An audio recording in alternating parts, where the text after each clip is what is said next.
2024 election result நமக்கு என்ன சொல்ல வந்துச்சு? இந்தியன்ஸோட சைக்காலஜியை ஈஸியாக எக்ஸ்போஸ் பண்ணுச்சு. அதாவது ஒரு இந்தியன் வந்து சோஷியல் மீடியாவில் பேசுகிற விஷயத்துக்கும் அவனோட ரியல் லைஃப்பில் பேசுகிற விஷயத்துக்கும் பெரிய டிஃப்ரென்ஸ் இருக்குது.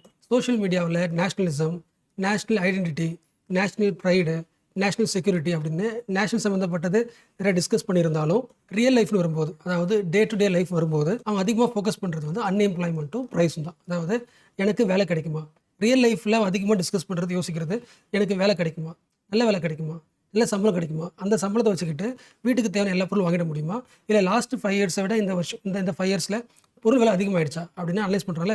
இதுதான் ரியல் லைஃப்பில் ஒரு இந்தியன் வந்து டிஸ்கஸ் பண்ணுற விஷயம். ஸோ இந்த சைக்காலஜி வந்து most of the national parties வந்து மறந்துருக்கு லாஸ்ட் 50 இயர்ஸில். அதை அகெயின் ஞாபகப்படுத்தினது இந்த எலெக்ஷன். லாஜிக் புரிச்சுல ஈவன் பிஜேபி மட்டும் கிடையாது, எல்லா அரசியல் கட்சிகளுமே நேஷனல் லெவல் ஆட்சி பண்ண எல்லா பார்ட்டிஸுமே இந்த விஷயத்தை மறந்துட்டாங்க. அதாவது ட்வின் இஷ்யூஸ் ஆஃப் டிஸ்என்சான்ட்மெண்ட். அதாவது எல்லா டைமுமே மக்கள் ஓட்டு போடும்போது சோஷியல் மீடியா வழியாவோ இல்லை வாட்ஸ்அப் வழியாக அவங்களுக்கு வர இன்ஃபர்மேஷன்லாம் இருக்குது தனியாக. பட் ரியல் லைஃப்பில் அவங்களோட லைஃப்பில் அன்எம்ப்ளாய்மெண்ட் ப்ரைஸ் இது ரெண்டும் இஷ்யூ ஆச்சுன்னா, இந்த ரெண்டு டாப்பிக்கில் ஏதாவது இஷ்யூ இருக்குன்னா அவங்க என்ன ஆகிடுவாங்க, அந்த ஆளும் கவர்மெண்ட் மேலே ஒரு அதிருப்தி வந்துடும். அதோட பெரிய ரிஃப்ளெக்ஷன் தான் 2024 எலெக்ஷன் ரிசல்ட்.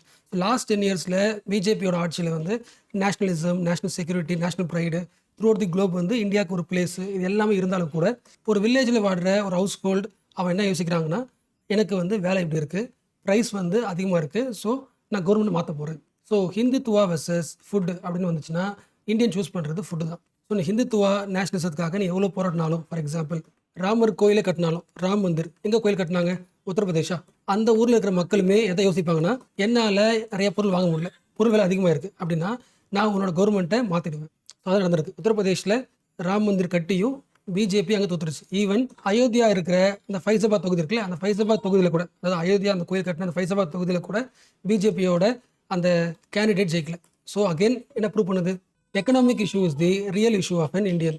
ஸோ இதுதான் first reflection of election result. இது ஒன்று. ரெண்டாவது பாயிண்ட், இந்த வார்த்தை கேள்விப்பட்டிருக்கீங்களா, ஃபங்க்ஷனிங் டெமோக்ரஸி. எல்லா கண்ட்ரிலையுமே டெமோக்ரஸி இப்போ இருக்குது, அது விஷயம் இல்லை.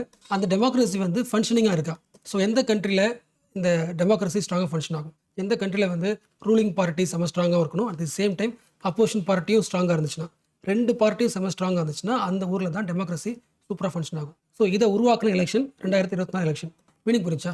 லோக்சபாவோட அந்த சீட்டை பார்ப்பாங்களே, இந்த சீட்டை பிரித்து பார்க்கும்போது பாதிக்கு பாதி ரூலிங் பண்ணிருக்காங்க, பாதிக்கு பாதி அப்போசிஷன் பண்ணிருக்காங்க. ஸோ லோக்சபாவில் நடக்கிற டிஸ்கஷன் வந்து செம ஸ்ட்ராங்காக இருக்க போகுது. அதுதான் எக்ஸாம்பிள் ஆஃப் ஐடியல் டெமோக்ரஸி. அதை உருவாக்குன எலெக்ஷன் 2024 எலெக்ஷன். அண்ட் லாஸ்ட்டாக இந்த எலெக்ஷனில் இன்னும் சில பாயிண்ட்டையும் மக்கள் சொல்லியிருக்காங்க இன்டெரக்டாக. அது வந்து லோக்நிதியோட சிஎஸ்டிஎஸ் சர்வேல தெளிவாக தெரியுது. ஃபார் எக்ஸாம்பிள் சர்வேல கொஸ்டின் கேட்பாங்களே, ஒரு 4-5 கொஸ்டினை மட்டும் சாம்பிள் பார்க்கலாம். ஃபர்ஸ்ட் கொஸ்டின், பீப்புளே தேர்ந்தெடுத்து ஒரு கவர்மெண்ட் உருவாக்கியிருந்தாலும் அந்த கவர்மெண்ட்டை எதிர்த்து மக்கள் கேள்வி கேட்கலாமா? 66% மக்கள் ஸ்ட்ராங் என்ன சொல்லியிருக்காங்கன்னா, கவர்மெண்ட் டெசிஷன் எதிர்த்து அப்போஸ் பண்ணுறதுக்கு மக்களுக்கு உரிமை உண்டு அப்படின்னு சொல்லியிருக்காங்க. ஸோ பீப்புள் வந்து இன்டெரக்டாக கவர்மெண்ட் மக்களோட வாய்ஸை வந்து சப்ரஸ் பண்ணுதா இல்லை வந்து அலோவ் பண்ணுதா அப்படின்றத வாட்ச் பண்ணியும் ஓட்டு போட்டிருக்காங்க. எல்லாரும் கிடையாது, இந்த கவர்மெண்ட் வேணாம்னு யோசிச்சிருப்பாங்களே அவங்க எல்லாரும் யோசிச்சிருக்காங்க. So right to asking questions இருக்குல்ல, ரைட் டு கொஸ்டின், இதையும் மக்கள் கவனிச்சிருக்காங்க. செகண்ட் முக்கியமான கொஸ்டின், லா அண்ட் ஆர்டர் வந்து லாஸ்ட் 10 இயர்ஸில் எப்படி இருந்திருக்கு? அதாவது போலீஸை கவர்மெண்ட் வந்து கண்ட்ரோல் பண்ணி பயன்படுத்திச்சா? 44% சர்வேல என்ன சொல்லியிருக்காங்கன்னா, அப்போசிஷன் பார்ட்டிஸ் லீடர்ஸ் அரெஸ்ட் பண்ணதுக்கான மெயின் மோஸ்ட் ரீசன் வந்து பொலிட்டிக்கல் தான். ஸோ அது வந்து அன்ஃபேர் தான். அதாவது ரிவெஞ்ச் பாலிடிக்ஸில் தான் இந்த ஆக்ஷன்லாம் போய் சேருமே தவிர லா அண்ட் ஆர்டரோ கரப்ஷன் சரி பண்ணுறதுலாம் கிடையாது. ஸோ இந்த விஷயத்தையும் மக்கள் வந்து பார்த்துருக்காங்க.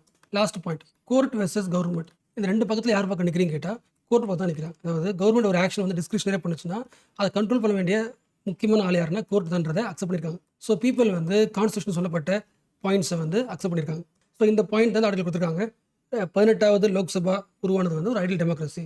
தி composition of 18th Lok Sabha is a reflection of people's view on the various issues related to governance. So அதுதான் ஃபுல்லாக பார்த்தோம். ஓவர்.